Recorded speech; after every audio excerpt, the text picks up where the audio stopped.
Hello friends, Appukuttan വ്ളോഗിലേക്ക് സ്വാഗതം. ഞാൻ ഈ ചാനൽ തുടങ്ങാൻ കാരണം കുറേ കാലമായി ആഗ്രഹിക്കുന്നു.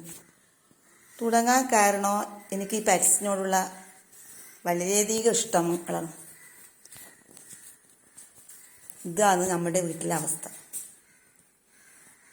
ഡൈനിങ് ഹാളായാലും സോഫ ആയാലും രാത്രി കിടക്ക അവരേറ്റവും മെയിൻ എല്ലാം അവരുടെ കൈകളിലാണ്. ഇതാ എൻ്റെ അങ്കു എങ്കു, രണ്ട് ഇരട്ടകളാണ്, രണ്ടും പെണ്ണാണ്. എല്ലാവർക്കും മീനെല്ലാം മുറിച്ചു കൊടുത്ത് കഴിച്ചു. ഇതാ ഇനി ഒരു ഉറക്ക, ഇനി ഉച്ചക്ക് ഫുഡാകുന്നവരെ ഇതാ ഒരേ ഉറക്ക. ഇതെൻ്റെ പപ്പിമോള്.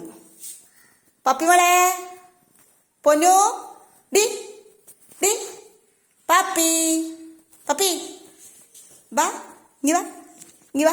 എച്ചിക്ക് ഷെയ്ക്കെന്താ, എച്ചിക്ക് ഷെയ്ക്കെന്താ, എച്ചിക്ക് ഷെയ്ക്കെന്താ. ദാ ദാ ദാ നോക്കട്ടെ നോക്കട്ടെ, പൊന്തിക്ക്, കൈ പൊന്തിക്ക്. ഊവ, ഒന്നുകൂടി ഒന്നുകൂടി. ഓയ്, ഇതാ എൻ്റെ പപ്പിമോള്. ഇവളെല്ലാം വന്ന ഒരു കഥയുണ്ട്, അതെല്ലാം ഞാൻ ക്രമേണ പറയും. ഇവൾ ഈ പ്രായത്തിൽ നമ്മളെ വീട്ടിൽ എത്തിപ്പെട്ടല്ല, ഞാൻ ഒരു വീട്ടിൽ നിന്ന് കഴിച്ചു കൊണ്ടുവന്നതാണ്. ഇതാ നമ്മളെ സോഫ. ഇവിടെ കിടക്കുന്നത് മീനുട്ടി.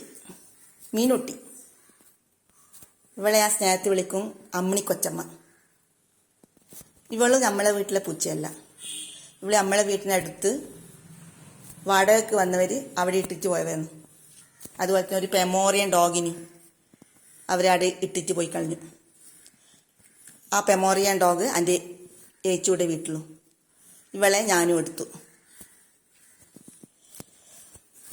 ഇങ്ങനെ കുറച്ച് മിണ്ടാപ്രാണികളും വീട്ടിലുണ്ടായാൽ നമ്മൾ വീട് സ്വർഗമാണ്. പോറ്റുന്നുണ്ടെങ്കിൽ, അവരെ സ്നേഹിക്കുന്നുണ്ടെങ്കിൽ, ജീവിതകാലം മുഴുവൻ ഞങ്ങൾ കൂടെ ചേർത്ത് പിടിച്ച് അവരെ സ്നേഹിച്ച് ഇതുപോലെ സ്വാതന്ത്ര്യത്തിൽ പോറ്റിയാൽ അവർക്കും സ്വർഗമാണ്, ഞങ്ങൾക്ക് മനസ്സിന് സന്തോഷവും, നമ്മൾ വീടും സ്വർഗമാണ്.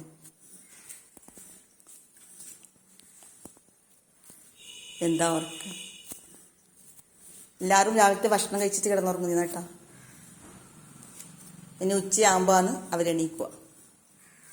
ചൂട് തുടങ്ങിയാൽ പിന്നെ ആ പപ്പി പിരിച്ചെടുത്തൊന്നും കിടക്കൂല, നിലത്തന്നെ ഒക്കെ കിടക്കണം. ആ കിടക്കൂ, കറുപ്പല്ലേ, ഭയങ്കര ചൂട് തുടങ്ങിയില്ലേ.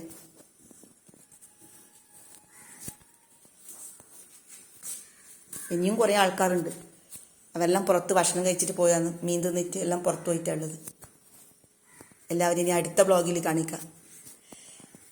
നിങ്ങൾ ഒരു പെറ്റ്സ് പ്രേമിയാണെങ്കിൽ, എൻ്റെ വ്ളോഗ് ഇഷ്ടപ്പെട്ടെങ്കിൽ എനിക്കൊന്ന് ലൈക്ക് അടിക്കാനും സബ്സ്ക്രൈബ് ചെയ്യാനും മറക്കരുത്.